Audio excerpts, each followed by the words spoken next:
네, 오늘 이 본문의 말씀을 가지고요, 오직 주님 손 붙들기를, 오직 주님 손 붙들기를 이란 제목으로 말씀을 나누려고 합니다. 본문에 한 사람이 등장합니다.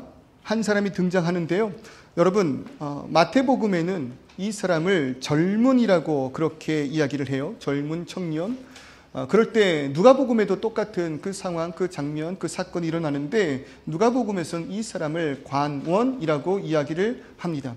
그러니까 마태는 재물이 많은 청년으로, 누가는 관원으로, 그리고 또 마가복음에는 젊은 사람이라고 그렇게 이야기를 해요.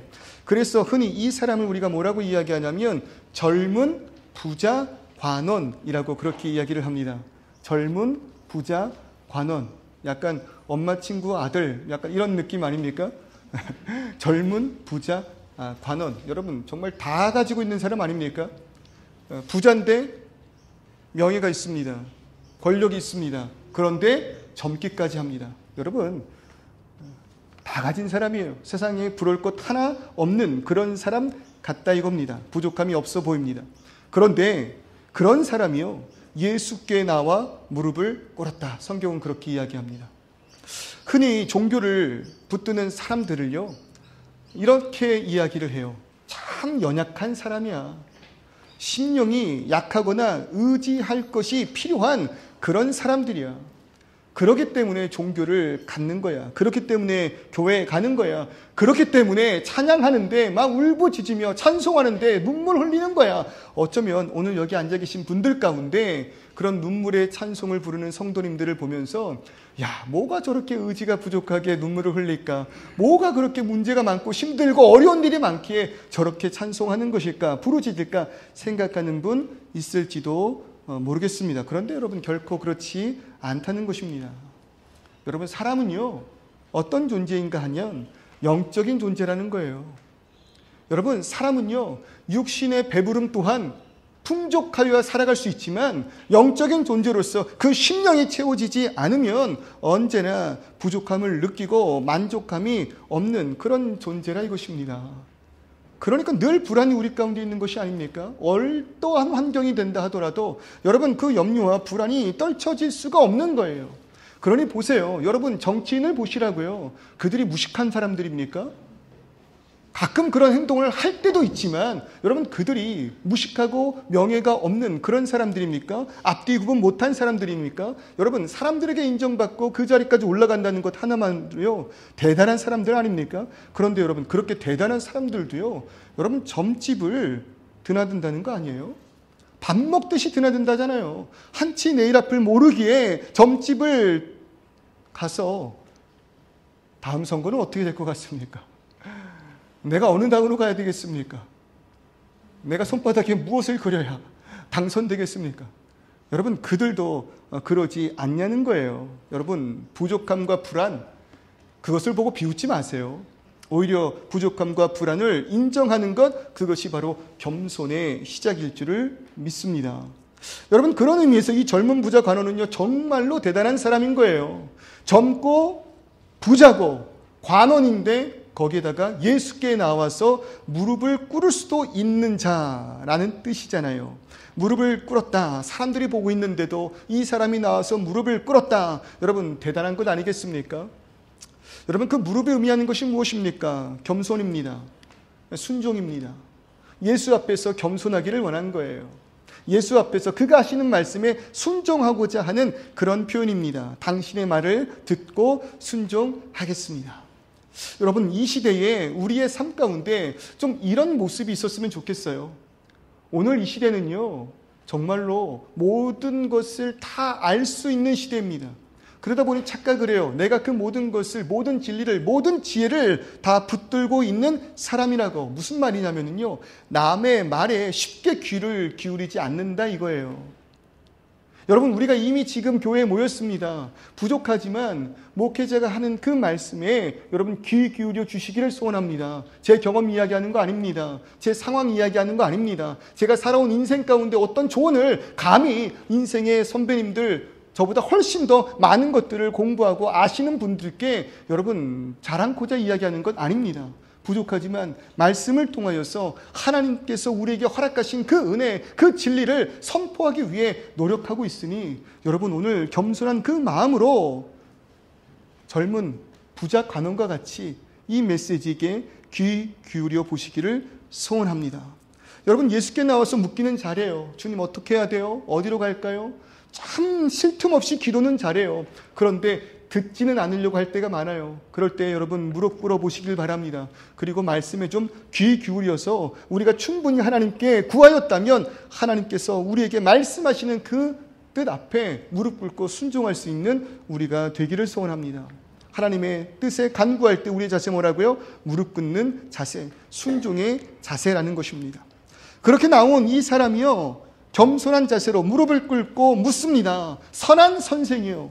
여러분 예수를 향한 굉장히 큰 존칭 아니겠습니까? 선한 선생이요. 선하다라는 표현은요, 여러분 아무에게나 할 수 있는 것이 아닙니다. 특히 이 유대 사람들에게 있어서 선하다, 선한 존재, 여러분 그것은 가히 말할 수가 없는 그런 표현이라는 거예요. 그런데 예수께 선한 선생이라고 묻습니다. 그에게 무언가를 발견하고 있다는 것이죠. 이렇게 말을 합니다. 내가 무엇을 하여야 영생을 얻을 수 있습니까? 모든 것을 다 가진 것 같은 그 사람이 나와 예수께 물은 건 다른 것이 아니었습니다. 영생을 얻을 수 있는 방법이 무엇입니까?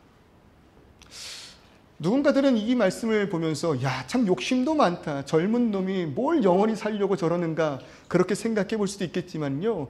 여기서 말하는 이 영생, 그리고 성경에서 말하는 영생이라는 표현은 우리가 젊음을 유지한 채로 영원히 살게 된다. 여러분 그런 단순한 표현이 아닙니다.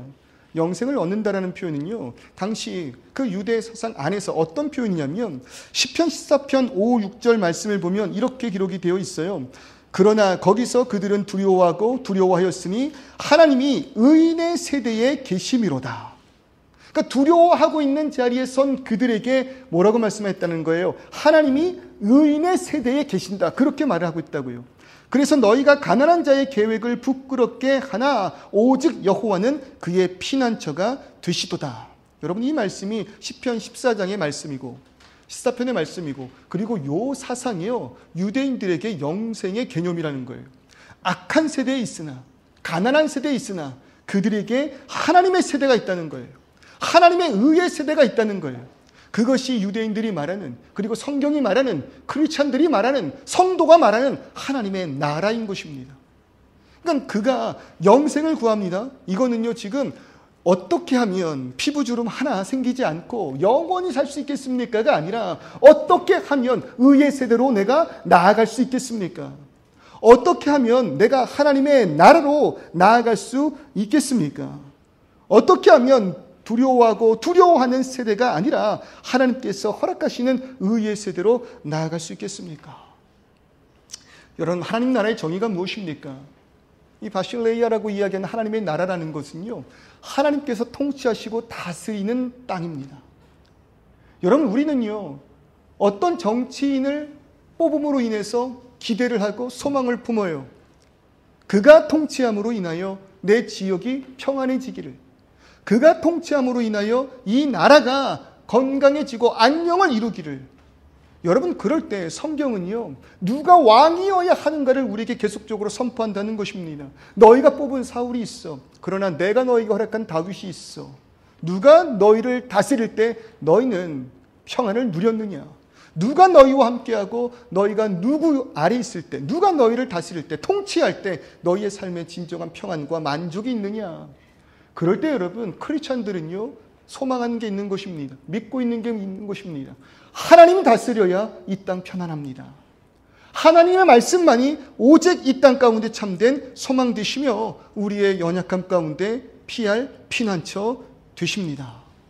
여러분 그것이 이들이 소망한 영생이라는 것입니다. 하나님의 나라입니다. 물론 유대인들은 이 영생의 의미를 국가적인 독립, 로마로부터의 독립, 그래서 옛날 그 다윗 왕 시대에 우리 민족이 너무나도 강대했고 부유했던 그 시절을 그리워하는 구원을 이야기한 것이지만 여러분 성경이 말하는 영생의 의미란 하나님의 나라를 뜻한다 이것입니다. 여러분 그럴 때 우리에게도 이런 구원이 필요하지 않습니까? 오늘 이 시간 우리들의 삶 가운데 악한 이 세대, 아픔이 있고 두려움이 있는 이 세대가 아니라 하나님 통치하시기에 참된 의로움이 넘쳐나는 여러분 그런 세대로 우리가 나아가기를 소원하는 것 아니겠습니까? 한마디로 구원이 우리의 삶에 필요한 것 아니겠습니까? 예전에 제가 이런 말씀을 드린 적이 있어요. 우리는 모두 구원을 소망한다. 신앙인이나 그렇지 않은 사람들이나 우리 모두는 구원을 바란다. 여러분 구원을 바란다는 건요, 지금 내 상태에 구원이 필요하다라는 것이잖아요. 그러니까 내 상태는 구원이 필요한 삶을 살고 있다라는 것이 구원을 바란다라는 거예요. 그럴 때 구원을 바라는 나의 삶의 그 본능이, 욕구가 뭐로 나타난다고요? 행복해지고 싶다. 행복해지고 싶다. 내 삶 가운데 아무 문제 없고 걱정이 없어서 만족감을 누리기를 원한다. 여러분 그게 행복 아닙니까? 행복해지고 싶다. 여러분 그 욕구가 우리 가운데 있다면 나는 오늘 이 삶 가운데 구원을 바라고 있는 자란 뜻이라는 거예요. 행복하기 원치 않는 분 계세요? 부디 오늘 지금 이 순간 내 능력, 내 자산, 내 상태, 내 건강, 내 상황, 내 형편, 내 환경이 어떠한 변화도 없이 유지되기를. 여러분 그런 분 계십니까? 욕심 충만한 우리는요, 지금 이 상태가 누가 봐도 부러움의 대상이 된다 할지라도 부자 가는 보세요. 다 갖고 있는 것 같음에도 부족함이 느껴 예수 앞에 엎드려지는 것처럼 여러분 우리의 욕심은 만족할 수 없으므로 내일 더 큰 소망을 붙들기를 원하는 것 아니겠습니까? 한마디로 여러분 구원을 바라는 것 아니겠습니까? 그럴 때 그런 내일을 위해서 여러분 하시는 게 무엇이냐고요? 구원을 위하여 지금 하고 계시는 그 일이 무엇이냐고요? 그것을 이 부자 간원, 젊은 부자 간원은 예수께 물은 거예요. 당신이라면 알 수 있을 것 같습니다.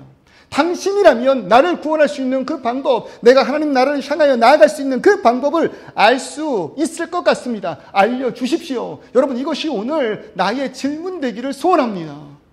여러분 물어보십시오. 예수께 나와 겸손한 마음으로 여러분 물어보십시오. 다른 헛된 길을 향하여 묻지 마시고 여러분 이 세상을 창조하신 창조주께 여러분 물어보시기를 소원합니다. 그럴 때 많은 사람들이 이 젊은 관원을 보면서요 대단하다고 느꼈을 것 같아요. 나이도 많지 않은데 부자이고 관원인데 야 저렇게 또 겸손하고 겸손할 수 있느냐. 자 그럴 때 예수께서는요 이 질문에 대해서 이렇게 말씀하십니다. 어찌하여 선한 이를 내게 묻느냐. 선한 이는 오직 한 분이시니라.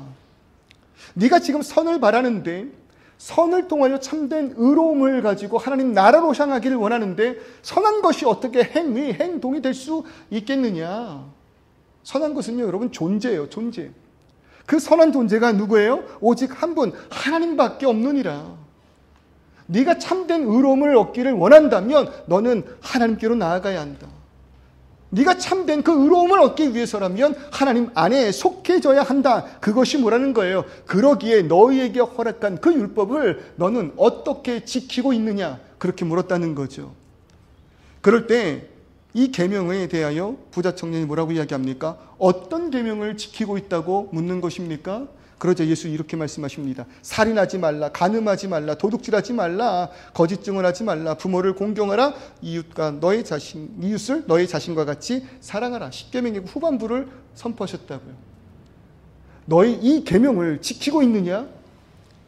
하나님 안에 연합된 자 되어 그 의로움을 얻기 위해서 너는 이 모든 계명들을 지키고 있느냐? 여러분 그랬더니 이 청년의 대답이 뭐예요? 20절 말씀입니다. 청년이 이르되 이 모든 것을 내가 지키었사온데 아직도 무엇이 부족하리까? 여러분 말투와 그 뉘앙스가 좀 어떤 것 같으세요? 어쩌면 이 사람은요 지금 예수님께서 이렇게 말씀해 주시기를 기대한 질문을 했던 것 같아요. 정답을 알고 있는 거죠. 유대적으로 여러분 하나님께 나아갈 수 있는 유일한 방법, 유대인들에게 무엇이겠습니까? 율법입니다. 그 율법의 말씀을 지켜 행함으로 하나님 앞에 정결의식을 통해 제사에 참여한 자 되어 하나님의 참된 백성 되기를 소원하는 것입니다. 혈통으로도 그리고 그들의 열심으로도 하나님께 속하여지기를 소원했던 자가 유대인들 아니었겠습니까? 이미 정답을 알고 있었다는 거예요. 그럴 때 이 모든 것을 알고 있는 그 예수께 이걸 질문하였을 때 예수의 질문을 통해서 어쩌면 듣는 사람들이 나를 더욱더 위대한 사람으로 알아주기를 원치 않았을까라는 상상을 해본다는 거예요. 그 대답이 이렇다니까요. 이 모든 것을 내가 지키었사온데 아직도 무엇이 부족하리까? 저는 되게 이 대답이 신나 보이는 거예요. 전 다 지키고 있습니다, 주님. 그렇게 저에게 물어보실 줄 알았습니다, 주님. 저는 다 지키고 있습니다. 어쩌면 그 말에 한 바퀴를 돌면서 사람들을 향하여 그렇게 이야기를 했을지도 모르겠다라는 거죠. 그리고 하는 게 무엇입니까? 어려서부터도 이 모든 것을 지켜온 여러분 얼마나 신났을까요? 실제로 그랬습니다, 여러분. 유대인들은요, 13살이 되면 성인식을 치릅니다. 이 성인식을 이 바름 미츠바 이렇게 이야기하는데요. 해석하면은 바름 미츠바라는 그 단어는요, 계약의 아들이란 뜻이에요. 이제 언약의 아들이 되었다란 뜻입니다.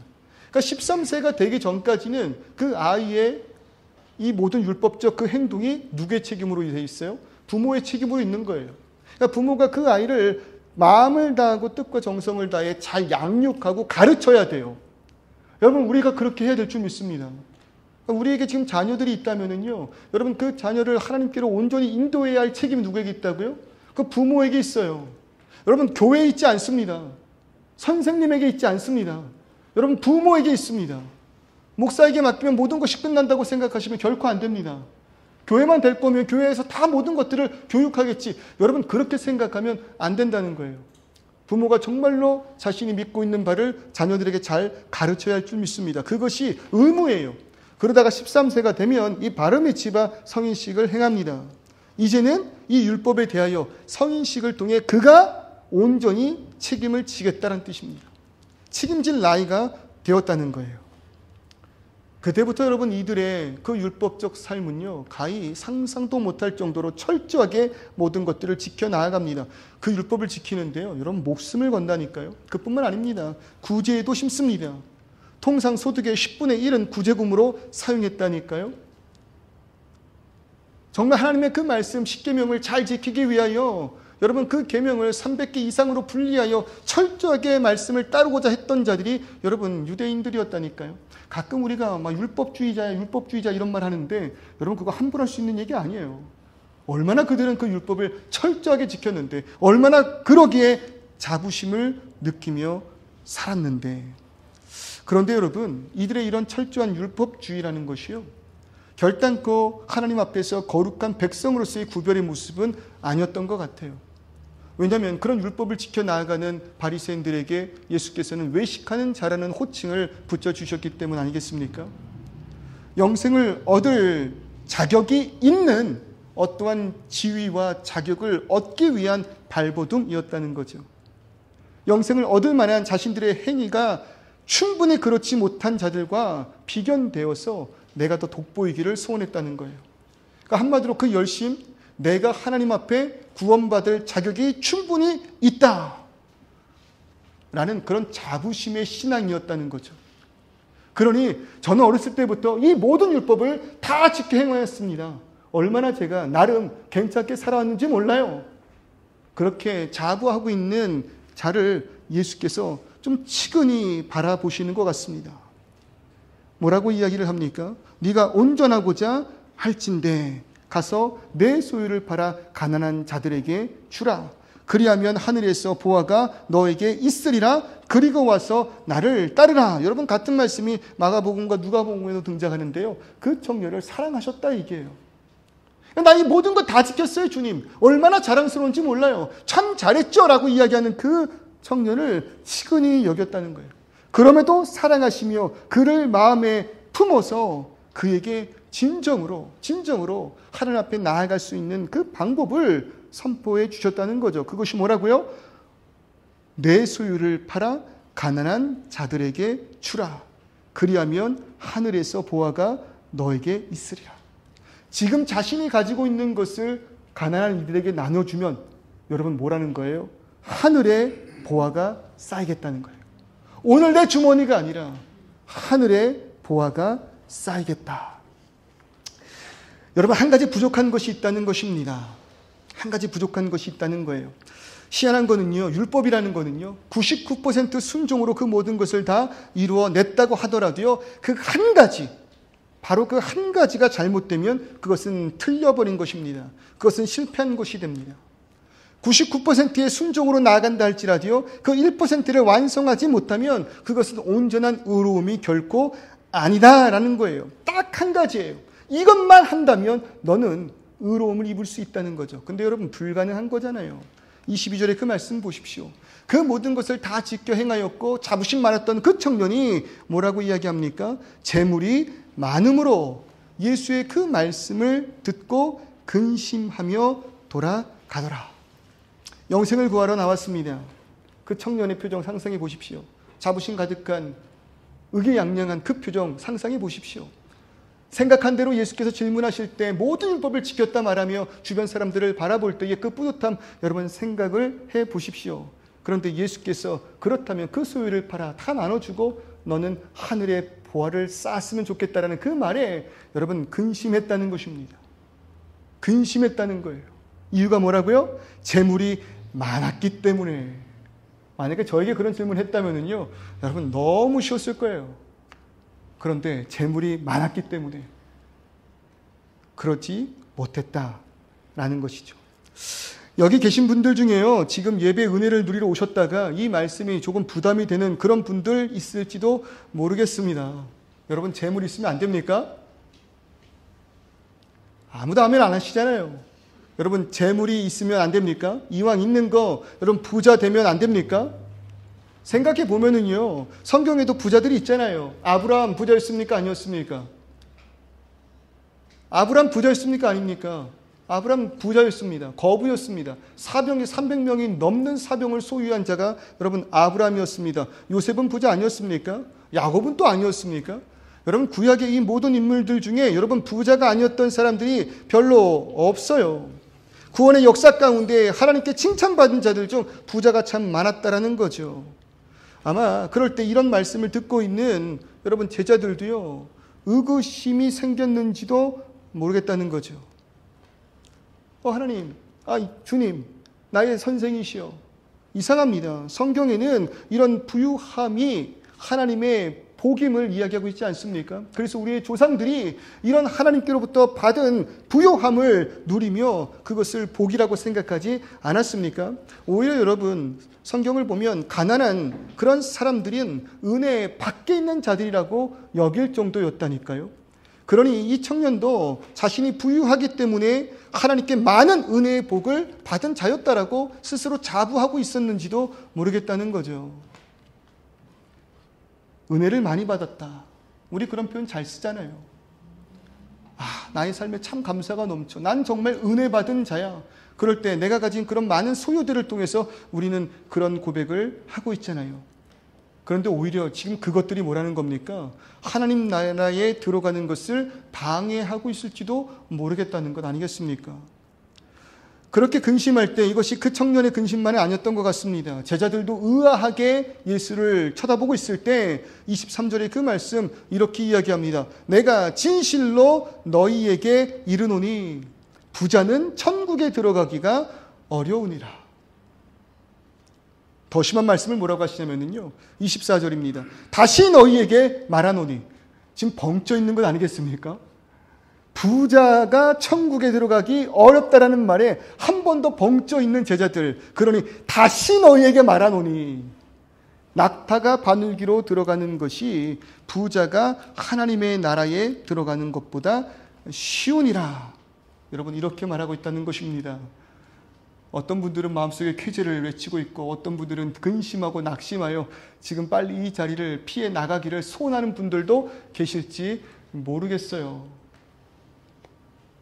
1000cc 이하 차를 타는 사람들은 구원으로 나아갈 수 있고, 여러분 6기통 이상은 불가하다면 여러분 이런 표정 짓지 않겠어요? 다 벙쪄 있는 것 아니겠습니까? 내가 가진 것, 나름 내 열심을 다하여 최선을 다하여 정직하고 하나님의 은혜 속에서 하나하나 쌓아 올려나간 것들인데 사치스럽지 않았고 그렇게 허락하신 그 은혜를 붙들고 무엇을 할까 고민했던 내 삶이었는데, 그럼 내 삶은 지금 어떻게 하는 것인가? 여러분, 그럴 때요, 다시금 22절의 말씀을 보시면은요, 그 청년이 재물이 많았기 때문에 시작된 근심입니다.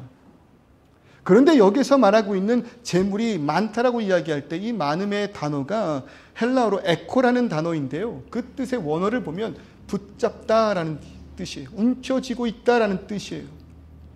재물을 붙잡고 움켜쥐고 있기 때문에, 그 청년이 재물을 붙잡고 움켜쥐고 있었기 때문에 근심하여 떠났다라는 거예요. 전체적인 맥락에서 제가 다시 해석해서 설명해 드릴게요. 풀어 해석하자면요, 지금 이 청년은 나와서 예수께 묻습니다. 영생으로 나아가는 길이 무엇입니까?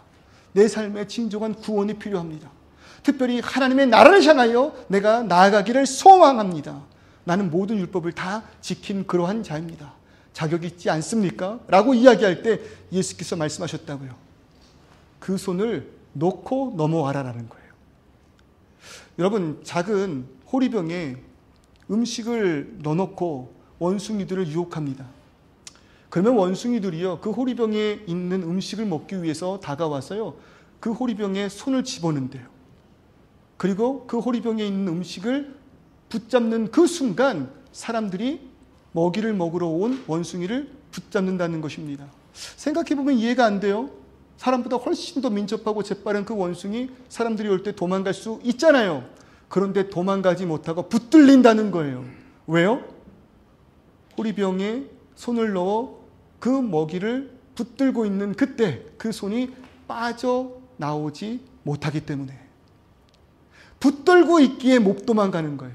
붙들고 있기에 못 벗어나는 거예요. 여러분, 아까 유대인들의 그 구원관이 뭐였습니까? 악한 이 세대가 아니라 하나님의 의의 세대로 나아가는 것, 넘어가는 것. 여러분, 그것이 그들이 소망했던 의였습니다. 구원이었습니다. 천국이었습니다. 하나님의 나라였습니다. 그런데 그곳으로 가기 위하여 놔야 하는 것이 있다는 거죠. 그것으로 넘어가기 위하여 오늘 이 땅의 것을 놓아야만 한다는 것입니다. 그러나 지금 손에 붙잡고 있는 이 재물 때문에, 이 재물을 붙들고 있기 때문에 다음 세대로 나아갈 수가 없었다라는 거예요. 여러분, 우리의 그 삶 가운데 구원을 소망한다면, 내일을 향한 참된 소망을 품고 나아가기를 원한다면 이렇게 말하고 있는 것입니다. 오늘 그 마음 가운데 붙들고 놓지 못하는 바로 그것을 놓으라고 말입니다. 오늘의 것을 붙잡고 있는 자들에게는요, 내일이 없습니다. 오늘의 괴로움과 오늘의 아픔과 오늘의 분노에 붙들려 있다면요, 여러분, 결코 내일이 우리에게 오지 않습니다. 물리적으로 다른 날이 찾아왔음에도 불구하고 여전히 나는 어디에 묶여 있는 거예요? 어제에 묶여 있는 거예요. 오늘의 아픔과 오늘의 괴로움이 나에게 있다면 여러분, 그것을 놓고 내일로 넘어가고 새로운 소망을 맞이해야 할진데, 여러분, 그것을 놓지 못하는 우리들의 삶, 하루가 지나고 일주일이 지나고 한 달이 지나도 나는 여전히 그날 그 시간에 붙들려 있다라는 것입니다. 그럴 때 오늘 이 시간 우리가 예배하고 참된 소망을 붙들고 하나님 나라를 향하여 나아가기를 소원한다면 여러분, 이 땅에 소망을 모아야 된다는 거예요. 이 땅에서 나를 부유하게 하고 이 땅에서 나를 살아가게 하며 이 땅에서 나의 잘됨과 평안, 여러분, 그 붙들려 있는 것을 놓는 자만이 오는 세대에 하나님의 나라로 나아갈 수 있다라는 것입니다. 여러분, 이것이 쉬운 일입니까? 여러분, 우리가 계속해서 말씀을 나누잖아요. 하나님과 분리된 죄인, 그러므로 인하여 시냇가에 심겨진 나무가 아니라 여전히 마실 물을 향하여 발버둥치는 생존하기 위한 우리들의 삶의 최종 꿈은요, 정착이라고요, 안주라고요, 평안이라고요. 오늘 이 땅에서 내가 돌아다니지 않기 위해서 집을 사는 것, 그래서 내 마음을 편하게 하는 것, 여러분, 그것이 우리들의 삶의 목적이라니까요. 그럴 때 성경은 계속해서 부르신 그곳으로 오라, 너가 있는 그 자리에 본토 친척 그 모든 아비집에서부터 떠나라, 우리에게 말씀하고 있는 것 여러분 아니겠습니까? 그것이 주는 불안이 얼마나 크냐 이거예요. 그러나 분명히 말씀을 통해 깨닫는 것은 떠나는 것이 아니라 뭐라고요? 돌아가는 것, 하나님의 참된 생명, 그 의와 그 복을 향하여 나아가는 것. 그럴 때도 여전히 우리가 뭘 붙들고 있다는 거예요? 이 땅에서 나를 정착하게 하는 것, 나를 쉬게 하는 것, 이 땅에서의 나의 그 소망을 붙들고 있기에 여러분, 내일로 나가지 못한다는 것입니다. 여러분, 그때에 예수께서 이렇게 말씀하세요. 26절의 그 말씀이에요. 제자들이 다 놀랍니다. 누가 이것을 할 수 있겠습니까? 누가 이 모든 것을 다 놓고 당신을 쫓을 수 있겠습니까? 그럴 때 예수께서 하신 말씀이 뭐냐면요, 사람으로는 이 일을 할 수 없다는 것입니다.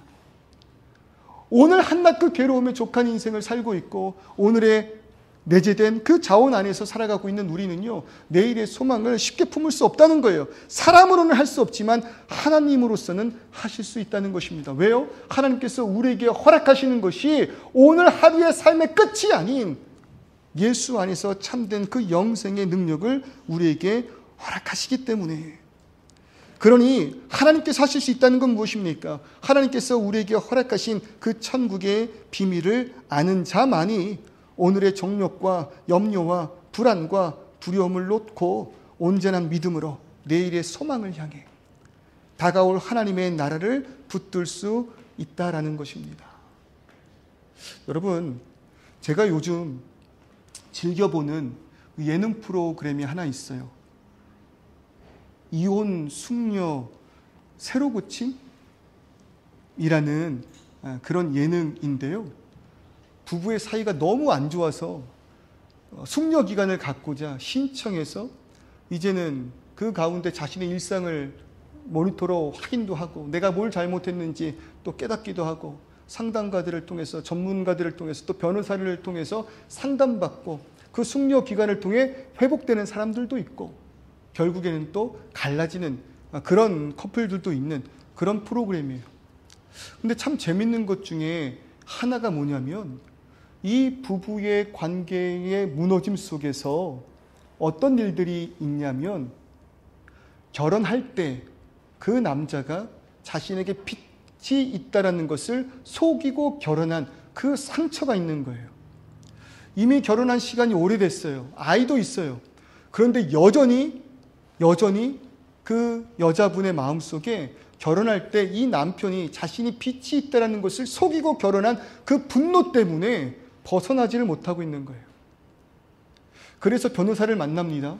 그래서 지금 이혼할 수밖에 없는데 이 이혼의 모든 그 유책 사유가 남편에게 있다라고 이야기를 해요. 왜요? 그 남편이 수년 전 결혼할 때 그러한 어쩌면 사기를 친 것이니까, 빚을 숨긴 것이니까, 그래서 그 이후에 일어난 모든 일들이 그 일로부터 시작된 것이니까.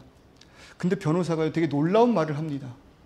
만약에 그때 그 순간 남편이 빚을 속였다라는 것을 유책 삼아서 이혼 소송을 내셨다면 아마 승소하셨을 거예요. 그런데 이미 시간이 너무 오래 지났잖아요. 그러면 그것이 효력이 나타나기 좀 어려워요. 오히려 그 일을 묻고 지금까지 살았음에도 불구하고 지나간 일을 가지고 계속해서 상대방을 괴롭게 한 것이 오히려 유책이 될 수가 있어요. 화들짝 놀라는 거예요. 또 얼마 전에 커플은요, 벌써 10여 년 전에 남편이 외에도 비슷한 것을 했다는 거예요. 근데 그것을 마음에 묻고 또 묻고 넘어가기를 원했는데 10여 년이 지났는데도 그게 용서가 안 되는 거예요. 무슨 일만 생기면 그때 당신이 이랬잖아. 그때 당신이 이랬잖아. 그때 당신이 이랬잖아. 같은 결론이 나는 거예요. 같은 결론이. 그걸 보면서 마음이 참 안타까워지는 겁니다. 그것을 보면서 그 가정이 너무 불쌍해 보였다는 거예요. 여러분, 우리에게 참된 소망의 나날들이 우리 앞에 펼쳐져 있는 줄을 믿습니다. 하나님은 우리를 인도하시고 우리들의 모든 발걸음 그의 뜻 가운데 있다면 여러분, 우리의 그 모든 발걸음 가운데 하나님은 허락하신 은혜가 있을 줄을 믿습니다. 그런데 뭐를 못하고 있는 거예요? 어제의 나의 모든 것에 붙든 그 손을 놓지 못하고 있는 거예요. 왕년에 내가 그래도 이 정도 인생을 살았던 사람인데 놓지를 못하니 오늘의 삶이 무너져요. 아까 그 부부들과 같이 그때 그 상처, 내가 너무 커서 그 상처로 인해서 당신을 바라보며 조금도 그 마음에 평안을 누릴 수가 없어. 당신을 온전히 사랑할 수가 없어. 10년이 지나도 20년이 지나도 30년이 지나도. 여러분, 그럴 때 예수께서 오늘 이 자에게 하셨던 그 말씀, 그것을 놓고 나를 따르라. 이걸 놓는 순간 내 삶 어떻게 되는데요? 그것을 나에게 맡기라는 것입니다. 그것이 하나님께서 우리에게 말씀하신 구원으로 나아가고 예수를 향하여 참된 그 믿음을 가질 수 있는 능력이라고 이야기하는 것입니다. 무릎 꿇었다면, 나에게 물었다면 그 말씀에 순종하며 나아오라는 것입니다. 더 나아가 우리들의 그 삶 가운데 참된 아픔, 여러분 도대체 이거 어떻게 우리가 회복할 수 있는 거예요? 다른 능력이 아니라고요. 하나님만이 하실 수 있다고 이야기합니다.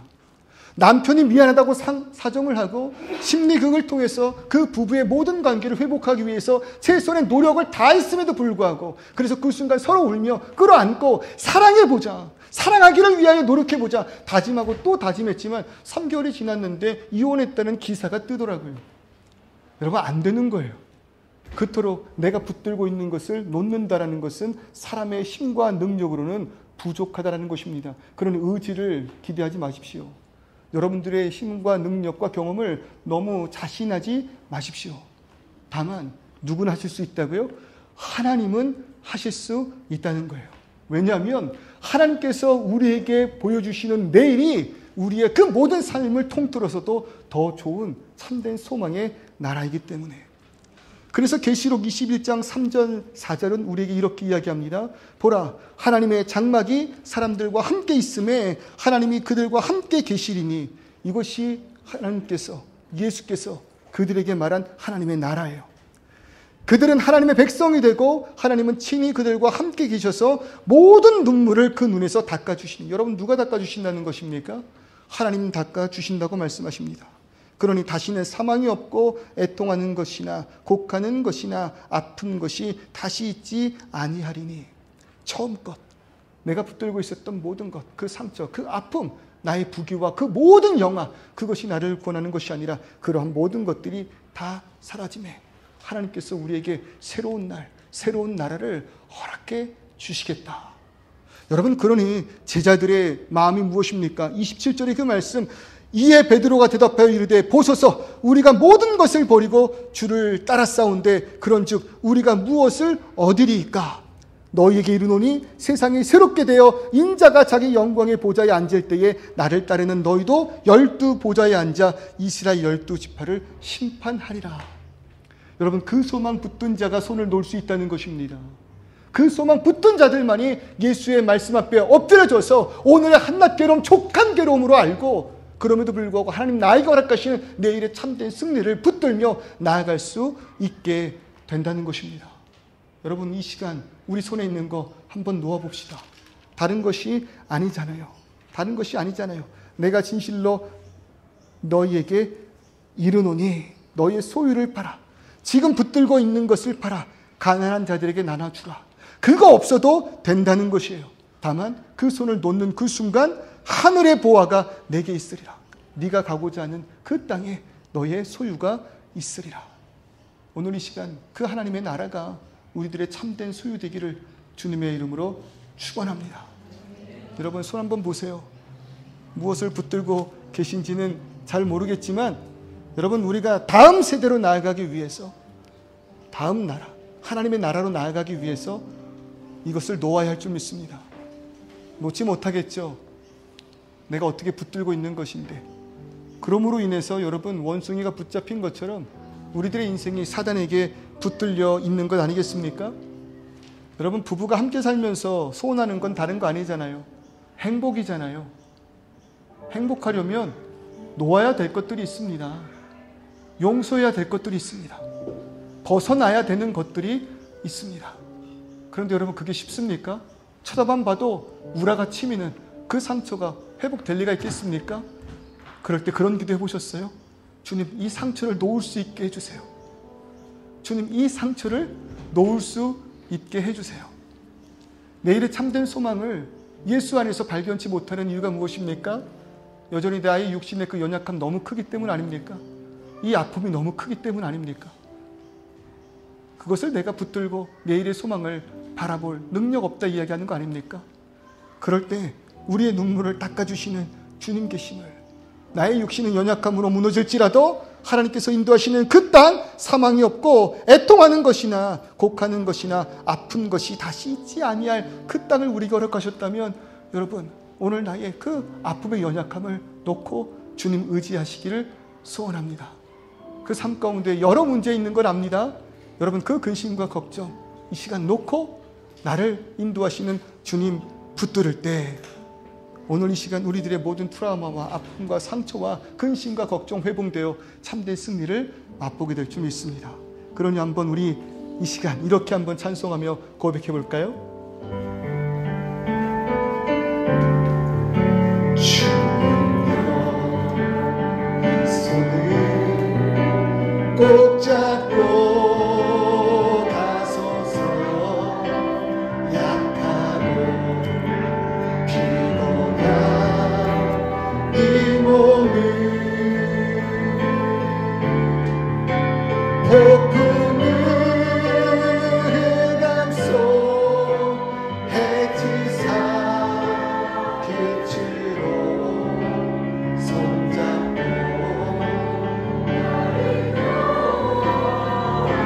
여러분, 뭐를 붙잡아야 된다고? 주님요, 주님요 이 손을 꼭 잡고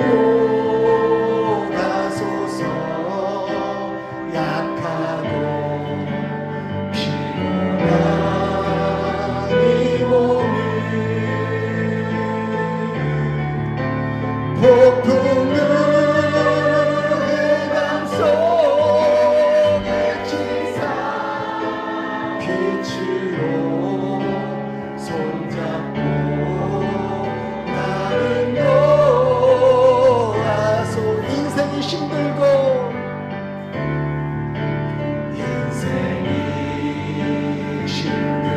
고난이 겹칠 때 주님여 날 도와주소서. 주소서. 구원을 향한 외치는 이 소리, 외치는 이 소리 귀 기울이시사 나의 손잡고 나를 놓아소서. 외치는 이 소리, 외치는 이 소리 기울이시사 손잡고 나를 놓아서. 외치는 이 소리, 구원을 향해 외치는 이 소리, 외치는 이 소리 귀 기울이시사 손잡고 나를 놓아소서. 여러분, 주님을 신뢰하시기를 소원합니다. 주님 신뢰하시기를 소원합니다. 지금 내가 붙들고 있는 것이 나를 내일의 소망으로 인도하는 것이 아니라 주님 붙든 그 손길이 나를 내일로 인도하실 줄 믿습니다. 상처에서 벗어나십시오. 트라우마에서 벗어나십시오. 아픔에서 벗어나십시오. 왕년에서 벗어나십시오. 괴로움에서 벗어나시고 오늘 나의 눌림에서 벗어나십시오. 우리의 의지로 벗어나는 것이 아니라 참된 소망 허락하시는 주님 손 붙들고 벗어나시기를 소원하십시오. 그때 하나님의 그 크신 하늘의 그 상급이 우리 가운데 있을 줄을 믿습니다. 오늘 이 시간 다시 한번 기도할 때 정말 그럴까요? 이 괴로움과 이 아픔 가운데 내가 당신 손 붙들기를 소원할 때 당신 붙들어 주시겠습니까? 여러분, 그것 하기 위하여 이 땅 가운데 오신 분일 줄 믿사오니 내미는 그 손길 주님 붙드시고 참된 하나님의 나라로 연약한 우리를 이끄실 줄 믿습니다. 그러니 겸손한 마음으로 우리가 무릎을 꿇고 주님께 내밀 때 주님 이 손 붙들고 내가 가지고 있는 모든 것 내려놓고 주님께 내면 이 손을 주님 붙들어 주시고 나를 인도하여 주옵소서. 소망으로 인도하여 주옵소서. 내일로 인도하여 주옵소서. 회복과 승리와 평안으로 인도하여 주옵소서. 우리 통성으로 기도하며 나아갑니다. 아버지 하나님, 이 시간 우리들의 그 모든 아픔 가운데 여전히 붙들려 있습니다. 내가 가지고 있는 것이 나를 구원할 거랍니다. 아버지 하나님, 놓고 있지 못하는 우리들의 삶 가운데 주님 손 내미십니다. 이리로 오라고 말씀하십니다. 내 손을 붙들라 말씀하십니다. 그것이 빛이요 생명이라고 말하고 계십니다. 네, 진정으로 그렇습니다. 주님, 구원을 바람에도 불구하고 여전히 놓지 못하고 있는 나의 고집과 아집들 내려놓고 주님 손 붙들기를 소원하오니 주님이여 주님께로 나아가게 해 주시옵소서. 참된 평안과 은혜와 소망의 길로 나아가고 싶으나 여전히 내 삶 가운데 연약함과 아픔과 트라우마와 상처와 아버지 하나님 우리의 육신의 약함으로 인하여 내일로 나아가지 못하고 소망으로 나아가지 못하는 우리들의 삶이 있습니다. 그럴 때 그 모든 것들을 놓을 수 있게 하여 주옵소서. 그 모든 것들을 놓을 수 있게 하여 주옵소서.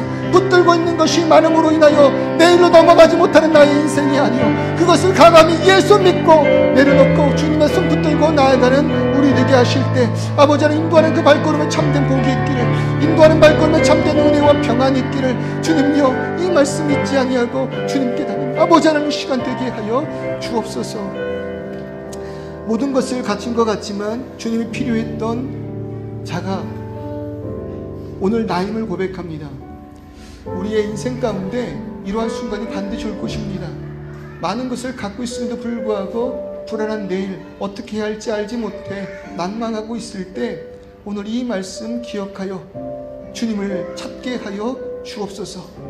내미시는 그 손길을 붙잡으려고 하였는데 여전히 내일로 나아가기에 움켜쥐고 있는 것들이 많아 내일로 가지 못하는 이 어리석은 자들을 불쌍히 여겨주시고 말씀을 통해 내일의 참된 소망이 오늘 내가 붙잡은 한낱 지푸라기보다도 귀한 것임을 깨달아 알게 하셔서 하나님의 나라를 소유하고 싶은 그 마음에 주님 손 붙드는 것에 주저함 없는 우리 되게 하여 주옵소서. 아픔에서 내일을 향하게 하여 주시고 트라우마에서 내일을 향하게 하시고 상처와 육신의 연약함 많은 사건과 환경의 무너짐에서 내일을 향하게 하여 주옵소서. 그럴 때 나의 힘으로는 할 수 없사오니 그저 손 내밀고 있을 때 주님 그 손 붙들고 나를 참된 나라로 소망으로 내일로 승리로 이끌어 주시옵소서. 주님 붙들고 나아가기를 소원하오니 오직 우리 가운데 평안 있기를 소원합니다. 주님 허락하여 주옵소서. 예수 그리스도의 이름으로 기도드립니다. 아멘.